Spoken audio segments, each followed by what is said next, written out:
Hello friends, welcome to the channel quick book learner. I am Sakshi और जो हम पढ़ रहे हैं वो भारतीय इतिहास का घटना चक्र पढ़ रहे हैं, जिसमें हम आधुनिक भारत के बारे में पढ़ेंगे। और जो आज हमारा टॉपिक है वो आधुनिक भारत में शिक्षा का विकास है।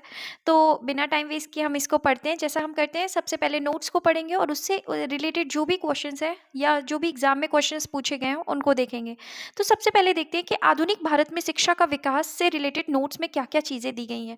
तो अगर हम देखें तो 1780 ईस्वी में वॉरेन हेस्टिंग ने कलकत्ता में मदरसा की क्या की थी, स्थापना कराई थी। तो अगर हम बात कर रहे हैं तो 1780 ईस्वी में वॉरेन हेस्टिंग्स ने कलकत्ता में मदरसा की स्थापना की थी।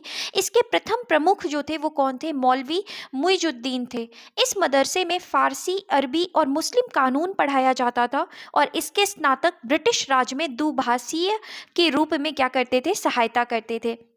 तो हमने देखा कि 1780 में वॉरेन हेस्टिंग्स जो थे वो उन्होंने क्या किया, उन्होंने कलकत्ता में मदरसे की स्थापना करी थी। और जो कलकत्ता में मदरसे के जो प्रमुख रखे गए थे वो कौन थे? मुइज उद्दीन थे। और इस मदरसे में फारसी, अरबी और मुस्लिम कानून क्या किया जाता था? पढ़ाया जाता था। और इसके स्नातक ब्रिटिश राज में दुभाषीय के रूप में क्या करते थे? सहायता करते थे। इसके बाद अगर हम देखें तो 1791 ईस्वी में बनारस के ब्रिटिश रेजिडेंट जोनाथन डंकन के प्रयत्नों के फलस्वरूप बनारस में एक संस्कृत कॉलेज खोला गया था। तो अगर हम बात कर रहे हैं कि बनारस में एक क्या खोला गया था? संस्कृत कॉलेज खोला गया था। और किसकी मदद से या किसके प्रयत्नों के फलस्वरूप? तो 1791 ईस्वी में जोनाथन डंकन के प्रयत्नों के फलस्वरूप बनारस में एक क्या खोला गया था? संस्कृत कॉलेज खोला गया, जिसका उद्देश्य हिंदू के धर्म, साहित्य और कानूनों का अध्ययन कराना था। पेरिस की रॉयल एशियाटिक सोसाइटी की सदस्यता माइकल मधुसूदन दत्त को प्रदान की गई थी। तो अगर हम बात करें पेरिस की रॉयल एशियाटिक सोसाइटी की सदस्यता जो है वो किसको दी गई थी? तो पेरिस की रॉयल एशियाटिक सोसाइटी की सदस्यता माइकल मधुसूदन दत्त को प्रदान की गई थी। वॉरेन हेस्टिंग्स के काल में चार्ल्स विल्किंस ने भगवत गीता का प्रथम आंग्ल अनुवाद किया। बहुत इंपॉर्टेंट क्वेश्चन है कि चार्ल्स विल्किंस ने क्या किया था? भगवत गीता का प्रथम आंग्ल अनुवाद किया था। अंग्रेजी में क्या किया था? भगवत गीता को अनुवादित किया था। तो कभी क्वेश्चन पूछे कि भगवत गीता को किसने अनुवादित किया, तो चार्ल्स विल्किंस ने क्या किया था? अनुवादित किया था, जिसकी प्रस्तावना स्वयं वॉरेन हेस्टिंग्स ने लिखी थी। विल्किंस ने फारसी तथा बांग्ला मुद्रण के लिए ढलाई के अक्षरों का आविष्कार किया। तो विल्किंस ने फारसी तथा बांग्ला मुद्रण के लिए ढलाई के अक्षरों का क्या किया? आविष्कार किया। किसने? विल्किंस ने। इसके बाद देखिए हॉलहेड ने 1778 ईस्वी में संस्कृत व्याकरण प्रकाशित किया। Sir William Jones Warren Hasting के समय कलकत्ता उच्चतम न्यायालय के न्यायाधीश नियुक्त हुए थे। तो अगर हम बात कर रहे हैं कि वॉरेन हेस्टिंग के समय सर विलियम जोन्स जो थे वो उच्चतम न्यायालय के न्यायाधीश क्या हुए थे? नियुक्त हुए थे। कौन? Sir William Jones. इनकी प्रेरणा पर 1784 ईस्वी में एशियाटिक सोसाइटी की स्थापना की गई एवं ये स्वयं इसके सभापति नियुक्त हुए। इस संस्था में एशियाटिक रिसर्च नामक पत्रिका के माध्यम से भारत के अतीत को प्रकाश में लाने का कार्य किया गया। इसी क्रम में इन्होंने 1789 ईस्वी में कालिदास रचित अभिज्ञान शकुंतलम का अंग्रेजी में अनुवाद किया। तो अगर हम बात करें किसके बारे में, अगर हम देख रहे हैं अभिज्ञान शकुंतलम के बारे में, तो अभिज्ञान शकुंतलम को अंग्रेजी में जो अनुवादित किया वो किसने किया था? तो जो अंग्रेजी में अनुवादित किया था वो किसने किया था? सर विलियम जोन्स ने। तो अगर हम बात करें कि कभी क्वेश्चन पूछे अभिज्ञान शकुंतलम को किसने अनुवादित किया, तो विलियम जोन्स ने। और अगर भगवत गीता की बात कभी क्वेश्चन में भगवत गीता के बारे में पूछे तो भगवत गीता को किसने अनुवादित किया था? तो चार्ल्स विल्किंस ने किया था। इसके बाद अगर हम बात करते हैं 1854 ईस्वी के पश्चात शिक्षा के क्षेत्र में हुई प्रगति की समीक्षा करने के लिए 1882 ईस्वी में डब्ल्यू हंटर की अध्यक्षता में एक आयोग नियुक्त किया गया। तो 1882 ईस्वी में डब्ल्यू हंटर की अध्यक्षता में एक आयोग क्या किया गया था? नियुक्त किया गया था। किस लिए नियुक्त किया गया था? तो 1854 ईस्वी के पश्चात शिक्षा के क्षेत्र में हुई जो समीक्षा करने के लिए क्या किया गया था? समीक्षा करने के लिए इस हंटर आयोग का क्या किया गया था? आयोजन किया गया था या हंटर आयोग नियुक्त किए गए थे। और इस आयोग की रिपोर्ट में प्राथमिक शिक्षा के सुधार एवं विकास पर विशेष जोर दिया गया था। तो अगर हम बात करते हैं डब्ल्यू हंटर की अध्यक्षता में जो आयोग बनाया गया था ये किसके लिए बनाया गया था? तो ये 1854 में बनाया गया था प्राथमिक शिक्षा के सुधार एवं विकास पर विशेष जोर देने के लिए। और अगर हम बात करें तो राष्ट्रीय शिक्षा के क्षेत्र में सर्वप्रथम 8 नवंबर 1905 1905 को रंगपुर नेशनल स्कूल की स्थापना हुई। तो 1905 में रंगपुर नेशनल स्कूल की स्थापना की गई। 16 नवंबर 1905 में कलकत्ता में एक सम्मेलन का आयोजन किया गया। इस सम्मेलन में राष्ट्रीय साहित्यिक, वैज्ञानिक और तकनीकी शिक्षा देने के लिए राष्ट्रीय शिक्षा परिषद स्थापित करने का फैसला हुआ। तो अगर देखें हम कि इस सम्मेलन में क्या हुआ था, राष्ट्रीय शिक्षा परिषद को परिषद स्थापित करने की क्या हुई थी, फैसला किया गया था। 15 अगस्त 1906 को राष्ट्रीय शिक्षा परिषद की स्थापना की गई। 1813 ईस्वी के चार्टर अधिनियम के तहत प्रतिवर्ष शिक्षा के लिए 1 लाख रुपए खर्च करने की व्यवस्था की गई।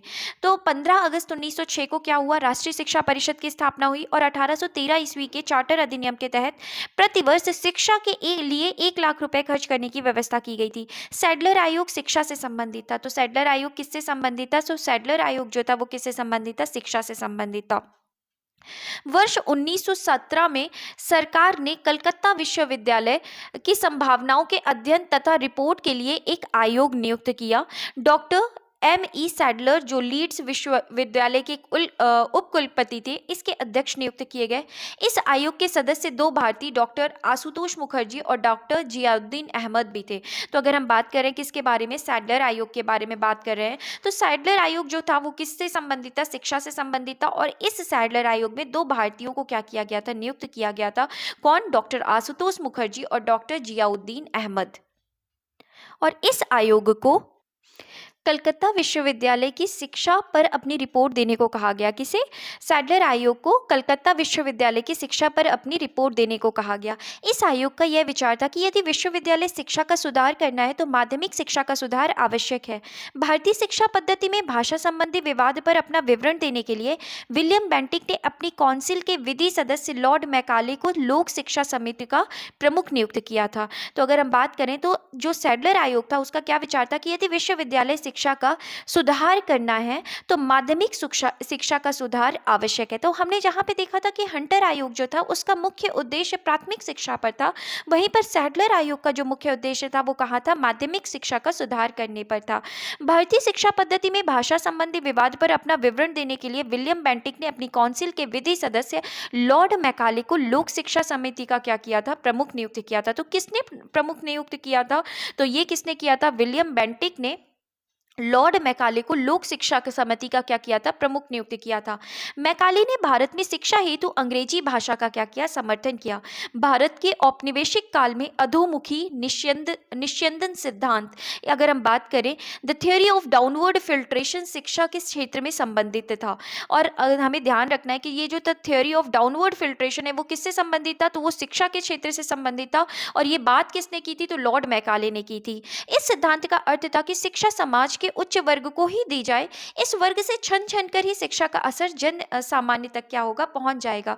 तो ये जो बात की गई थी the theory of downward filtration या अधोमुखी निस्यंदन सिद्धांत की बात करी गई थी, ये किससे संबंधित थी? ये बात की गई थी कि भैया जो शिक्षा है वो किसको दी जाए? उच्च वर्ग को ही दी जाए, इस वर्ग से छन छन कर ही शिक्षा का असर जन सामान्य तक क्या होगा? पहुंच जाएगा। भारत में आधुनिक शिक्षा प्रणाली की नींव जो है वो 1835 ईस्वी के मैकाले के स्मरण पत्र में से पड़ी। तो अगर हम बात कर रहे हैं आधुनिक शिक्षा प्रणाली, भारत के में आधुनिक शिक्षा प्रणाली की जो नींव है ये 1835 ईस्वी के मैकाले के स्मरण पत्र या माइन्यूट से पड़ी। मैकाले ने भारतीय रीति रिवाजों के लिए अपना तिरस्कार इन शब्दों में व्यक्त किया: यूरोप के एक अच्छे पुस्तकालय की अलमारी का एक कक्ष भारत और अरब के समस्त साहित्य से अधिक मूल्यवान है। तो इस तरीके से उन्होंने क्या किया था? भारत का निरादर करते हुए क्या कहा था मैकाले ने कि यूरोप की एक अच्छे पुस्तकालय की एक अलमारी का एक कक्ष भारत और अरब के समस्त साहित्य से अधिक मूल्यवान है। लॉर्ड विलियम बेंटिक के काल में 7 मार्च 1835 को प्रस्ताव द्वारा मैकाले का दृष्टिकोण अपना लिया गया। तो क्या किया गया? लॉर्ड विलियम बेंटिक ने लॉर्ड मैकाले का जो प्रस्ताव था उसको क्या कर लिया? स्वीकार कर लिया। Governor general Lord William Cavendish Bentinck, मतलब उन्हीं का, बेंटिक का ही पूरा नाम था, के शासनकाल में 7 मार्च 1835 ईस्वी को लॉर्ड मैकाले के प्रस्ताव को स्वीकृत कर भारत में अंग्रेजी को उच्च शिक्षा का क्या मान लिया गया? माध्यम मान लिया गया। तो भारत में अंग्रेजी को उच्च शिक्षा का माध्यम मान लिया गया। किसके तहत? ये जो मैकाले का प्रस्ताव था इसको स्वीकार किया गया और 7 मार्च 1835 ईस्वी को लॉर्ड मैकाले के प्रस्ताव को क्या कर लिया गया? स्वीकृत किया गया।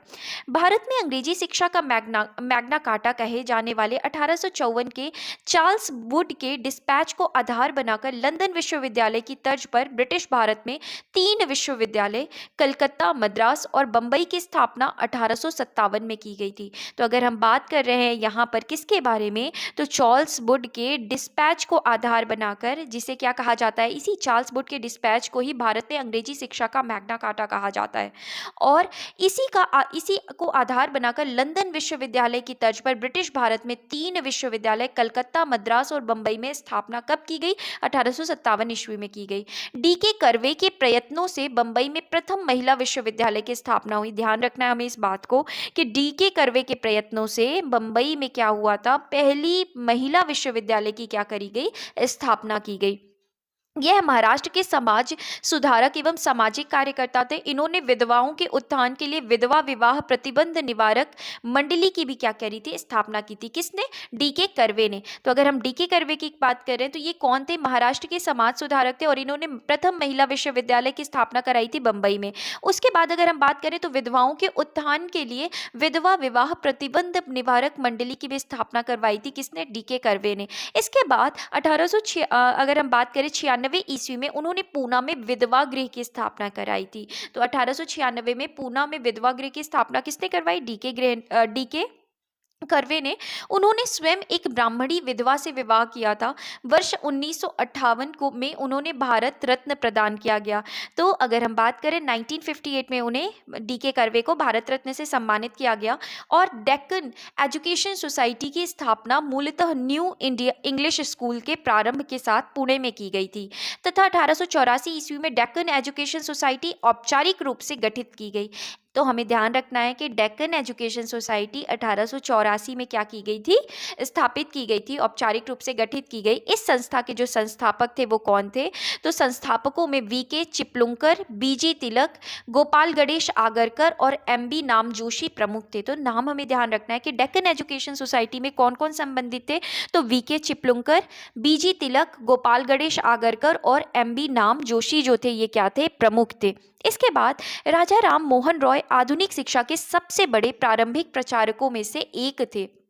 1817 ईस्वी में इन्होंने डेविड हेयर और अलेक्जेंडर डफ के साथ मिलकर कलकत्ता में प्रसिद्ध हिंदू कॉलेज की क्या करी थी? स्थापना करी थी। तो इंपॉर्टेंट है कि राजा राम मोहन रॉय आधुनिक शिक्षा के सबसे प्रारंभिक प्रचारकों में से क्या थे? एक थे। और 1817 ईस्वी में इन्होंने डेविड हेयर और अलेक्जेंडर डफ के साथ मिलकर कलकत्ता के प्रसिद्ध हिंदू कॉलेज की क्या करी? स्थापना की थी। मेयो कॉलेज की स्थापना कब हुई? तो मेयो कॉलेज की स्थापना 1875 में हुई थी। हिंदू कॉलेज की स्थापना कब हुई? 1817 में हुई थी। ध्यान रखना है हमें कि मेयो कॉलेज की स्थापना 1875 में अजमेर में, मुस्लिम एंग्लो ओरिएंटल कॉलेज की स्थापना भी 1875 में अलीगढ़ में और दिल्ली कॉलेज की स्थापना 1824 में ईस्वी में हुई थी। इसके बाद अगर हम देखें तो भारतीय विश्वविद्यालय में धार्मिक शिक्षा के लिए मदन मोहन मालवीय ने प्रबल रूप से वकालत की थी। तो भारतीय विश्वविद्यालय में धार्मिक शिक्षा के लिए मदन मोहन मालवीय ने क्या किया था? प्रबल रूप से वकालत की थी। इन्होंने वर्ष 1916 में किन्होंने? मदन मोहन मालवीय ने 1916 में बनारस हिंदू विश्वविद्यालय की स्थापना की और वर्ष 1919 से 1939 तक इसके कुलपति बने रहे। इन्होंने हिंदुस्तान दी इंडिया यूनियन अभ्युदय और मर्यादा नामक पत्र पत्रिकाएं क्या करी थी? प्रकाशित की थी। तो अगर हम बात करें 1916 में बनारस हिंदू विश्वविद्यालय की स्थापना की गई मदन मोहन मालवीय के द्वारा और 1919 से 1939 तक इसके कुलपति भी बने रहे हुए। उन्होंने हिंदुस्तान दी इंडियन यूनियन अभ्युदय और मर्यादा नामक पत्र पत्रिकाएं प्रकाशित की थी। अपने आप में बहुत इंपॉर्टेंट फैक्ट्स हैं कि Hindustan the Indian Union Abhyudaya और मर्यादा जैसी पत्र पत्रिकाएं जो प्रकाशित की गई थी वो किसके द्वारा की गई थी? तो मदन मोहन मालवीय के द्वारा की गई थी। इसके बाद जो भी रिलेटेड क्वेश्चन है अगर हम उनको देखें तो पहला क्वेश्चन है कि भारत में अंग्रेजों ने प्रथम मदरसा कहाँ स्थापित किया था? तो अभी हमने पढ़ा है कि भारत में अंग्रेजों के द्वारा जो प्रथम मदरसा है वो कहाँ स्थापित किया गया था? कलकत्ता में किया गया था। अगर हम एक्सप्लेनेशन देखें तो 1780 ईस्वी में वॉरेन हेस्टिंग्स ने कलकत्ता में मदरसा की स्थापना की थी। नेक्स्ट क्वेश्चन है एशियाटिक सोसाइटी ऑफ बंगाल के संस्थापक कौन थे? तो एशियाटिक सोसाइटी ऑफ बंगाल के जो संस्थापक थे वो कौन थे? तो एशियाटिक सोसाइटी ऑफ बंगाल के संस्थापक सर विलियम जोन्स थे। अगर हम यहाँ एक्सप्लेनेशन देखें तो 1784 ईस्वी में हेस्टिंग्स के सहयोगी सर विलियम जोन्स ने एशियाटिक सोसाइटी ऑफ बंगाल की स्थापना की ताकि एशिया के सामाजिक तथा प्राकृतिक इतिहास, पुरातत्व संबंधी कला, विज्ञान तथा साहित्य का अध्ययन किया जा सके। 1791 ईस्वी में बनारस के ब्रिटिश रेजिडेंट जोनाथन डंकन के प्रयत्नों के फलस्वरूप बनारस में एक संस्कृत कॉलेज खोला गया था। नेक्स्ट क्वेश्चन है, वाराणसी में प्रथम संस्कृत महाविद्यालय की स्थापना किसने की थी?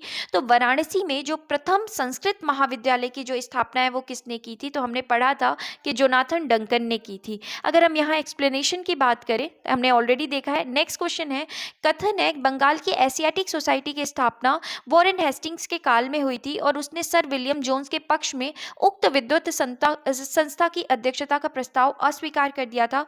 कारण, वॉरेन हेस्टिंग्स स्वयं एक उद्भट विद्वान तथा प्राच्य विद्या का प्रखर समर्थक था, जो संस्कृत, फारसी व अरबी के अध्ययन को प्रोत्साहित करता था। तो अगर हम इस क्वेश्चन को देखें तो ये दोनों ही जो कथन और कारण है, दोनों ही अपने आप में बिल्कुल सही है, और जो कारण है वो कथन की क्या कर रहा है? सही व्याख्या कर रहा है। अगर हम जानते हैं कि हमने पढ़ा, वहाँ पर अगर हम बात करें तो ए ऑप्शन जो है वो बिल्कुल सही है, ए और आर दोनों सही है, और आर जो है वो कथन ए की सही व्याख्या है। इसके बाद अगर हम यहाँ पे एक्सप्लेनेशन देखें तो वॉरेन हेस्टिंग्स 1784-85 ईस्वी के दौरान बंगाल का गवर्नर जनरल था।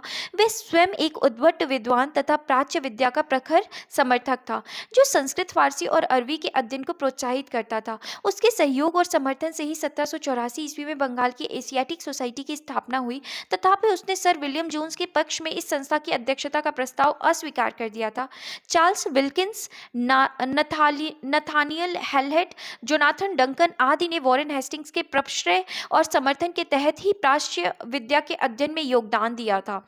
चार्ल्स विल्किंस द्वारा किए गए भगवद गीता के अंग्रेजी अनुवाद की प्रस्तावना वॉरेन हेस्टिंग्स ने ही लिखी थी। प्रश्नानुसार कथन में दो बातों का जिक्र है, एक एशियाटिक सोसाइटी की स्थापना और दूसरी वॉरेन हेस्टिंग द्वारा विलियम जोन्स के पक्ष में इसकी अध्यक्षता स्वीकार न करना। वही कारण में उसका स्वयं विद्वान होना तथा प्राच्य विद्या के अध्ययन को प्रोत्साहित करना वर्णित है। यहाँ प्राच्य विद्या के अध्ययन को प्रोत्साहन कथन की दोनों बातों का कारण होना पुष्ट करता है। इस प्रकार स्पष्ट है कि प्रश्नगत कथन और कारण दोनों सही हैं तथा कारण कथन की सही व्याख्या है। आयोग ने इस प्रश्न का उत्तर वी दिया है, जो उचित नहीं है। इसका सही उत्तर जो होगा वो क्या होना चाहिए? ए होना चाहिए। इसके बाद अगर हम नेक्स्ट क्वेश्चन की बात करते हैं तो नेक्स्ट क्वेश्चन है कि निम्नलिखित में से किसे पेरिस की रॉयल एशियाटिक सोसाइटी की सदस्यता प्रदान की गई?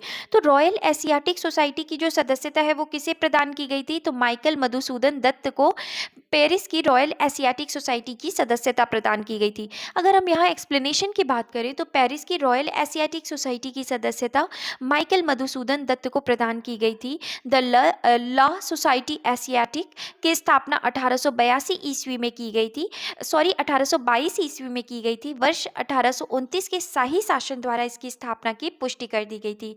नेक्स्ट क्वेश्चन है, निम्नलिखित अंग्रेजों में से कौन था जिसने सर्वप्रथम भगवद गीता का अंग्रेजी में अनुवाद किया था? तो भगवद गीता का जो अंग्रेजी में अनुवाद किया था वो किसने किया था? चार्ल्स विल्किंस ने किया था। अगर हम यहाँ एक्सप्लेनेशन देखें तो वॉरेन हेस्टिंग्स के काल में चार्ल्स विल्किंस ने भगवद गीता का प्रथम आंग्ल अनुवाद किया, जिसकी प्रस्तावना स्वयं वॉरेन हेस्टिंग्स ने लिखी। नेक्स्ट क्वेश्चन है, निम्नलिखित में से किसने कालिदास की प्रसिद्ध रचना शकुंतला का पहली बार अंग्रेजी में अनुवाद किया? तो शकुंतला का पहली बार या अभिज्ञान शकुंतलम का पहली बार जो अनुवाद किया गया था वो किसके द्वारा किया गया था? तो वो जो किया गया था वो किसके द्वारा किया गया था? सर विलियम जोन्स के द्वारा। अगर हम यहाँ एक्सप्लेनेशन देखें तो sir William Jones Warren Hasting के समय कलकत्ता उच्चतम न्यायालय के न्यायाधीश नियुक्त हुए। इनकी प्रेरणा पर 1784 ईस्वी में एशियाटिक सोसाइटी की स्थापना हुई एवं ये स्वयं इसके सभापति नियुक्त हुए। इस संस्था ने एशियाटिक रिसर्चर्स नामक पत्रिका के माध्यम से भारत के अतीत को प्रकाश में लाने का कार्य किया। इसी क्रम में उन्होंने 1789 ईस्वी में कालिदास रचित अभिज्ञान शकुंतलम का अंग्रेजी में अनुवाद किया और इसके 5 संस्करण प्रकाशित किए। नेक्स्ट क्वेश्चन है, स्वतंत्रता पूर्व अवधि में ब्रिटिश सरकार द्वारा भारत में आधुनिक शिक्षा के प्रसार का मुख्य उद्देश्य था? तो अगर हम बात करें स्वतंत्रता पूर्व अवधि में ब्रिटिश सरकार द्वारा भारत में आधुनिक शिक्षा के प्रसार का जो मुख्य उद्देश्य था, पहला ऑप्शन है छोटे प्रशासनिक पदों पर नियुक्ति हेतु शिक्षित भारतीयों की आवश्यकता, दूसरा भारतीय संस्कृति को प्रोत्साहित करना, तीसरा भारतीय लोगों को आधुनिक बनाना जिससे वे राजनीतिक जिम्मेदारी में भाग ले सके, और चौथा है जो उपयुक्त में से कोई नहीं। तो इसमें जो स्वतंत्रता पूर्व अवधि में ब्रिटिश सरकार द्वारा भारत में आधुनिक शिक्षा के प्रसार का जो मुख्य उद्देश्य था वो क्या था? छोटे प्रशासनिक पदों पर नियुक्ति हेतु शिक्षित भारतीयों की आवश्यकता, ये था। इसके बाद अगर हम यहाँ एक्सप्लेनेशन की बात करें तो ब्रिटिश राज्य द्वारा भारत में अंग्रेजी शिक्षा का प्रसार करवाने के पीछे मुख्य कारण था प्रशासन का खर्च कम करने की चिंता। इसके लिए सरकार शिक्षित भारतीयों की संख्या बढ़ाना चाहती थी, जिससे प्रशासन और ब्रिटिश व्यावसायिक प्रतिष्ठानों के छोटे कर्मचारी की और बढ़ती हुई जरूरतों को पूरा किया जा सके। इसके बाद नेक्स्ट क्वेश्चन है, ब्रिटिश सरकार ने किस अधिनियम में सबसे पहली बार भारत में शिक्षा के लिए 1 लाख रुपए दिए थे? तो वो कौन से अधिनियम के द्वारा? चार्टर अधिनियम 1813 के द्वारा दिया था।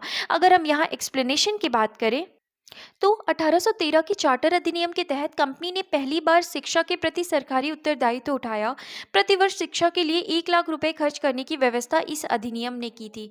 इसके बाद नेक्स्ट है, वुड डिस्पैच के बारे में निम्नलिखित में से कौन से कथन सत्य हैं? तो अगर हम देखें, सहायता अनुदान व्यवस्था शुरू की गई। दूसरा है, विश्वविद्यालय की स्थापना की सिफारिश की गई। और तीसरा है, शिक्षा के सभी स्तरों पर शिक्षण माध्यम के रूप में अंग्रेजी की सिफारिश की गई थी। तो अगर हम वुड डिस्पैच के बारे में बात कर रहे हैं तो वुड डिस्पैच में क्या किया गया था कि सहायता अनुदान व्यवस्था की शुरुआत की गई थी, बिल्कुल ठीक है, और विश्वविद्यालय की स्थापना की सिफारिश की गई थी। तो अगर हम यहाँ पे बात करें तो ए ऑप्शन जो है वो बिल्कुल सही है। और अगर हम बोलें कि शिक्षा के सभी स्तरों पर शिक्षण माध्यम के रूप में अंग्रेजी की सिफारिश की गई थी, वो किसके द्वारा की गई थी? वो लॉर्ड मैकाले के द्वारा की गई थी। तो अगर हम यहाँ एक्सप्लेनेशन देखें तो वुड डिस्पैच या वुड घोषणा पत्र ब्रिटिश ईस्ट इंडिया कंपनी के बोर्ड ऑफ कंट्रोल के अध्यक्ष चार्ल्स वुड द्वारा 1854 ईस्वी में जारी किया गया था। इस घोषणा पत्र में भारतीय शिक्षा पर एक व्यापक योजना प्रस्तुत की गई थी। इस घोषणा पत्र में शिक्षा के उद्देश्य, माध्यम, सुधारों आदि पर विचार किया गया था। इस घोषणा पत्र को भारत में अंग्रेजी शिक्षा का मैग्ना कार्टा भी कहा जाता है। प्रस्ताव में सरकार ने पाश्चात्य शिक्षा के प्रसार को अपना उद्देश्य बनाया। उच्च शिक्षा को अंग्रेजी भाषा के माध्यम से दिए जाने पर बल दिया गया, परंतु साथ ही देसी भाषा के विकास को भी महत्व दिया गया। इस घोषणा पत्र के अनुसार लंदन विश्वविद्यालय के आधार पर कलकत्ता, बंबई और मद्रास प्रेसिडेंसी में एक विश्वविद्यालय की स्थापना की जाए। इसमें इस बात पर बल दिया गया कि सरकारी शिक्षण स्थानों में दी जाने वाली शिक्षा धर्मनिरपेक्ष हो। तो किस बात पर बल दिया गया था कि सरकारी शिक्षण संस्थानों में दी जाने वाली शिक्षा जो है वो कैसी होनी चाहिए? धर्मनिरपेक्ष हो। शिक्षा के क्षेत्र में निजी प्रयत्नों को प्रोत्साहित करने के लिए अनुदान सहायता की पद्धति चलाने की सिफारिश भी इसमें की गई थी। तो इस तरीके से हमने देखा वुड डिस्पैच नियम के बारे में। इसके बाद अगर हम अगला क्वेश्चन देखें तो चार्ल्स वुड का आदेश पत्र निम्नलिखित में से किससे संबंधित था? तो वो किससे संबंधित था? तो वो शिक्षा से संबंधित था। अगर हम यहाँ एक्सप्लेनेशन देखें तो वुड घोषणा पत्र बोर्ड ऑफ कंट्रोल के अध्यक्ष चार्ल्स वुड द्वारा 19 जुलाई 1854 को जारी किया गया था। इस घोषणा पत्र में भारतीय शिक्षा पर एक व्यापक योजना प्रस्तुत की गई थी, जिसे वुड का डिस्पैच कहा गया। 100 अनुच्छेदों वाले इस प्रस्ताव में शिक्षा के उद्देश्य, माध्यम, सुधारों आदि पर विचार किया गया था। इस घोषणा पत्र को भारत में अंग्रेजी शिक्षा का मैग्ना कार्टा भी कहा जाता है। प्रस्ताव में सरकार ने पाश्चात्य शिक्षा के प्रसार को अपना उद्देश्य बनाया। उच्च शिक्षा को अंग्रेजी भाषा के माध्यम से दिए जाने पर बल दिया गया, परंतु साथ ही देसी भाषा के विकास को भी महत्व दिया गया। इसके अनुसार लंदन विश्वविद्यालय के आधार पर कलकत्ता, बंबई और मद्रास में एक एक विश्वविद्यालय की स्थापना की व्यवस्था की गई। नेक्स्ट क्वेश्चन है, हंटर कमीशन की रिपोर्ट में विकास पर विशेष जोर दिया गया। तो कहाँ पर जोर दिया गया था? तो हमने पढ़ा था कि हंटर कमीशन में किस पर दिया गया था? प्राथमिक शिक्षा पर। और अगर हम बात करते हैं सैडलर कमीशन पे अगर हम बात करें तो उसमें माध्यमिक शिक्षा पर जोर दिया गया था। तो हमें ये चीज़ों को ध्यान रखना है। और अगर हम एक्सप्लेनेशन देखें तो 1854 ईस्वी में पाश्चात्य शिक्षा के क्षेत्र में हुई प्रगति की समीक्षा करने के लिए 1882 ईस्वी में लॉर्ड रिपन ने डब्ल्यू हंटर की अध्यक्षता में प्रथम भारतीय शिक्षा आयोग नियुक्त किया गया। इस आयोग की रिपोर्ट में प्राथमिक शिक्षा के सुधार एवं विकास पर विशेष जोर दिया गया। नेक्स्ट क्वेश्चन है, प्रथम भारतीय शिक्षा आयोग की नियुक्ति किसने और किस वर्ष की? तो प्रथम भारतीय शिक्षा आयोग की जो नियुक्ति है वो किसने की थी? लॉर्ड रिपन ने, और वर्ष 1882 में की थी। इसके बाद अगर हम बात करते हैं next question, national council of education की स्थापना कब हुई थी? तो हमने पढ़ा था कि नेशनल काउंसिल ऑफ एजुकेशन की स्थापना जो हुई थी तो वो कब हुई थी? 1906, 15 अगस्त 1906 में हुई थी।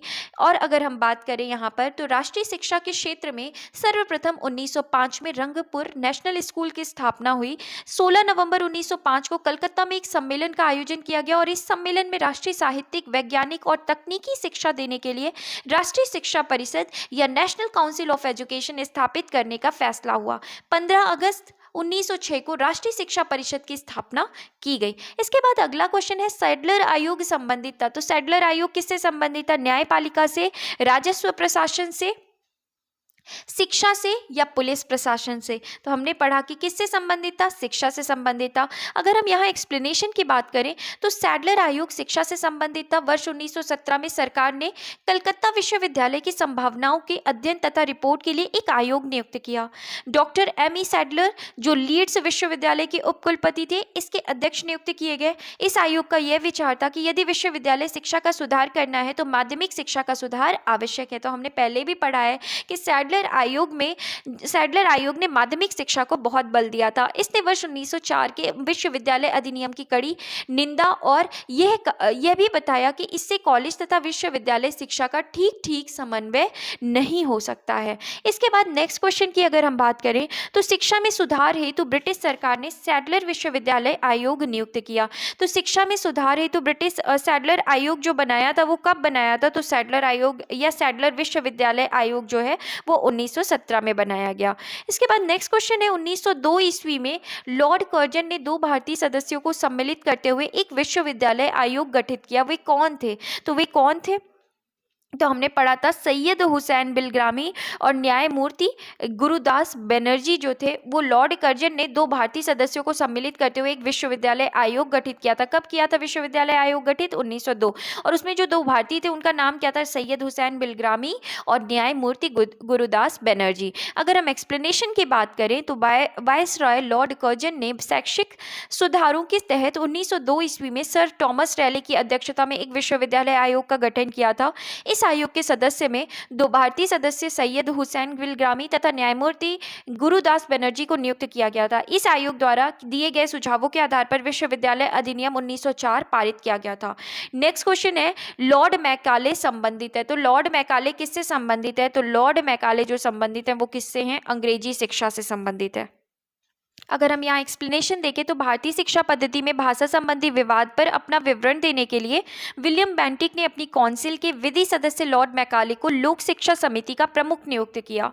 मैकाले ने भारत में शिक्षा हेतु अंग्रेजी भाषा का समर्थन किया था। नेक्स्ट क्वेश्चन है भारत में औपनिवेशिक काम में अधोमुखी निस्यंदन सिद्धांत किस क्षेत्र से संबंधित था? तो ये किससे संबंधित था? शिक्षा से संबंधित था। अगर हम एक्सप्लेनेशन की बात करें तो भारत में औपनिवेशिक काल में अधोमुखी निस्यंदन सिद्धांत या the theory of downward filtration शिक्षा के क्षेत्र से संबंधित था। इस सिद्धांत का अर्थ था कि शिक्षा समाज के उच्च वर्ग को ही दी जाए, इस वर्ग से छन छन कर ही शिक्षा का असर जन सामान्य तक पहुंचे। मैकाले का कहना था कि सीमित साधनों से समस्त जनता को शिक्षित करना असंभव है। नेक्स्ट क्वेश्चन है भारत की शैक्षणिक नीति में फिल्ट्रेशन थ्योरी के जो प्रतिपादक थे वो कौन थे? तो फिल्ट्रेशन थ्योरी के जो प्रतिपादक थे वो कौन थे? मैकाले थे। नेक्स्ट क्वेश्चन है भारत में आधुनिक शिक्षा प्रणाली की नींव किससे पड़ी? तो भारत में आधुनिक शिक्षा प्रणाली की जो नींव है वो 1835 के मैकाले के स्मरण पत्र से पड़ी। और अगर हम एक्सप्लेनेशन देखें तो भारत में आधुनिक शिक्षा प्रणाली की नींव 1835 के मैकाले के स्मरण पत्र से पड़ी। मैकाले ने भारतीय रीति रिवाजों के लिए अपना तिरस्कार इन शब्दों में व्यक्त किया, यूरोप के एक अच्छे पुस्तकालय की एक अलमारी का एक कक्ष भारत और अरब की समस्त साहित्य से अधिक मूल्यवान है। लॉर्ड विलियम बेंटिक के काल में 7 मार्च 1835 के प्रस्ताव द्वारा मैकाले का दृष्टिकोण अपना लिया गया। नेक्स्ट क्वेश्चन अगर हम देखें तो निम्नलिखित में से किससे या किनसे भारत में अंग्रेजी शिक्षा की नींव पड़ी? तो अंग्रेजी शिक्षा की जो नींव पड़ी थी, पहला ऑप्शन है 1813 का चार्टर एक्ट, दूसरा है general committee of public instructions 1823, तीसरा है प्राच्यविद तथा आंग्लविद विवाद। तो अगर हम बात करें तो भारत में अंग्रेजी शिक्षा की जो नींव है वो तीनों ही ऑप्शन से, अगर 1813 का charter act, general committee of public instructions और प्राच्यविद तथा आंग्लविद विवाद, इन तीनों ने ही अंग्रेजी शिक्षा की नींव में एक बहुत महत्वपूर्ण क्या निभाई? भूमिका निभाई। तो इसका जो सही उत्तर वो होगा वो क्या होगा, डी ऑप्शन, या जो 1 2 3 तीनों ही ऑप्शन बिल्कुल सही हैं। और अगर हम एक्सप्लेनेशन की बात करें तो ईस्ट इंडिया कंपनी ने ओरिएंटल शिक्षा की प्रचलित प्रणाली को हतोत्साहित किया तथा पश्चिमी शिक्षा और अंग्रेजी भाषा को बढ़ावा दिया। 1813 के चार्टर अधिनियम में भारत में शिक्षा के प्रसार के लिए प्रतिवर्ष 1 लाख रुपए खर्च करने के प्रावधान को अपनाया गया। 1823 ईस्वी में general committee of public instruction का गठन किया गया, जिसकी जिम्मेदारी शिक्षा के लिए 1 लाख रुपए देने की थी। समिति में 10 यूरोपीय सदस्य शामिल थे। इसके बाद governor general Lord William Cavendish Bentinck के शासनकाल में 7 मार्च 1835 को लॉर्ड मैकेला के प्रस्ताव को स्वीकार कर भारत में अंग्रेजी को उच्च शिक्षा का माध्यम मान लिया गया। भारत में आंग्ल शिक्षा के समर्थकों का नेतृत्व मुनरो एवं एल्फिंस्टन, जबकि एच.टी. प्रिंसेप प्राच्य शिक्षा के समर्थकों के नेतृत्व करता थे। तो इस तरीके से इस क्वेश्चन का हमने एक्सप्लेनेशन देखा। नेक्स्ट क्वेश्चन अगर हम देखें, किसके शासनकाल में भारत में अंग्रेजी शिक्षा प्रारंभ की गई, तो अंग्रेजी शिक्षा जो है वो किसके शासनकाल में प्रारंभ की गई, तो लॉर्ड विलियम बेंटिक के शासनकाल में अंग्रेजी शिक्षा क्या हुई, प्रारंभ की गई। अगर हम एक्सप्लेनेशन की बात करें तो governor general Lord William Bentinck के शासनकाल में 7 मार्च 1835 को लॉर्ड मैकाले के प्रस्ताव को स्वीकार कर भारत में अंग्रेजी को उच्च शिक्षा का माध्यम मान लिया गया। भारत में आंग्ल शिक्षा के समर्थकों का नेतृत्व मुनरो और एल्फिंस्टन ने किया था, जबकि एच.टी. प्रिंसेप प्राच्य शिक्षा के समर्थकों के क्या थे, नेतृत्व करता थे। नेक्स्ट क्वेश्चन है, भारत में प्रथम 3 विश्वविद्यालय की स्थापना किस वर्ष में हुई, तो भारत में प्रथम 3 विश्वविद्यालय जो थे बनाए गए थे, कलकत्ता, मद्रास और बम्बई, इनकी स्थापना जो है वो कब हुई थी, 1857 में हुई थी। अगर हम एक्सप्लेनेशन की बात करें तो भारत में अंग्रेजी शिक्षा का मैग्ना कार्टा कहा जाने वाले 1854 के चार्ल्स वुड के डिस्पैच को आधार बनाकर लंदन विश्वविद्यालय की तर्ज पर ब्रिटिश भारत में 3 विश्वविद्यालय कलकत्ता, मद्रास और बंबई की स्थापना 1857 में की गई थी। नेक्स्ट क्वेश्चन है कि किसके सतत प्रयत्नों से बंबई में प्रथम महिला विश्वविद्यालय की स्थापना की गई, तो किसके प्रयत्नों से, डी.के. कर्वे के प्रयत्नों से बंबई में प्रथम महिला विश्वविद्यालय की क्या की गई थी, स्थापना की गई थी। अगर हम एक्सप्लेनेशन देखें तो डी.के. कर्वे के सतत प्रयत्नों से वर्ष 1916 में बंबई में प्रथम विश्वविद्यालय की स्थापना हुई। यह महाराष्ट्र के समाज सुधारक एवं सामाजिक कार्यकर्ता थे। इन्होंने विधवाओं के उत्थान के लिए विधवा विवाह प्रतिबंध निवारक मंडली की भी स्थापना की थी। 1896 ईस्वी में इन्होंने पूना में विधवा गृह की स्थापना की थी। इन्होंने स्वयं एक ब्राह्मणी विधवा से विवाह किया था और वर्ष 1958 में इन्हें भारत रत्न प्रदान किया गया।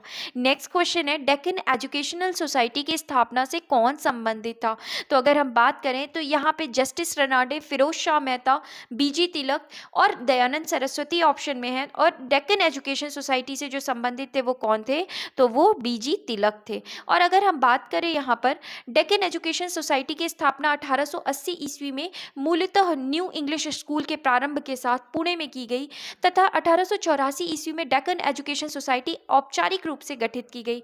इस संस्था के संस्थापकों में वी.के. चिपलुंकर, बीजी तिलक, एम.बी. नामजोशी और गोपाल गणेश आगरकर प्रमुख थे। जस्टिस रनाडे इस सोसाइटी के संस्थापक नहीं बल्कि इसके 5 संरक्षकों में से क्या थे, एक थे।